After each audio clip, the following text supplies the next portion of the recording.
আজ আমি তোমাদের সাথে যে রেসিপিটা শেয়ার করব সেটা হলো মটন কারি। তো চলো দেখা যাক কিভাবে আমি এই রেসিপিটা বানালাম। তো ফার্স্টে আমি একটা বাটিতে মটন নিয়ে নিয়েছি। একে একে হলুদ গুঁড়ো, লবণ, আদা জিরে পেস্ট, শুকনো লঙ্কার গুঁড়ো, টক দই, কাঁচা সর্ষের তেল দিয়ে ভালো করে মাখিয়ে নেব। মাখিয়ে কিছুক্ষণ ম্যারিনেট করে রেখে দেব।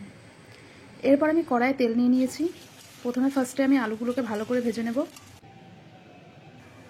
এরপর তেলের মধ্যে জিরে দিয়ে দেব, তেজপাতা, শুকনো লঙ্কা দিয়ে দেব।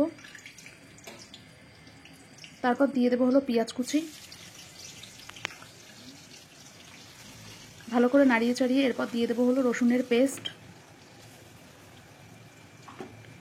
এরপর আস্তে আস্তে মশলাটাকে কষাবো। এরপর দিয়ে দেব হলো টমেটো কুচি। আমি গ্যাসটাকে মিডিয়ামে দিয়ে মশলাটা কষাচ্ছিলাম। মশলাটা হালকা কষে গেলে তারপর আমি দিয়ে দেব হলো ম্যারিনেট করা মাংসটা। এবার আমি আস্তে আস্তে এটাকে কষাবো। এটাকে আমি ঢেকে ঢেকে কষাবো যাতে মাংসটা তাড়াতাড়ি সিদ্ধ হয়ে যায়। এরপর আমি একটু কাশ্মীরি লঙ্কার গুঁড়ো অ্যাড করে দেব যাতে কালারটা একটু সুন্দর হয়।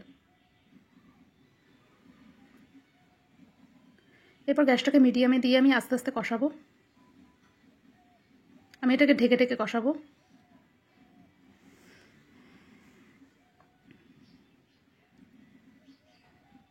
অনেকটা প্রায় কষে এসেছে, তেলও হালকা ছেড়ে দিয়েছে।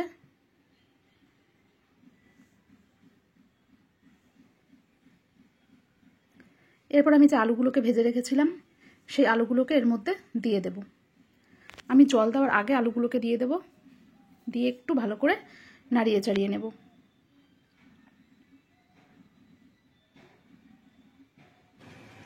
এরপর আমি জল দিয়ে দেব। আমি এখানে গরম জল ইউজ করেছি, তোমরা ঠান্ডা জলও ইউজ করতে পারো। এবার আস্তে আস্তে নাড়িয়ে নেব, নাড়িয়ে ঢেকে দেব যাতে মাংসটা তাড়াতাড়ি সিদ্ধ হয়ে যায়।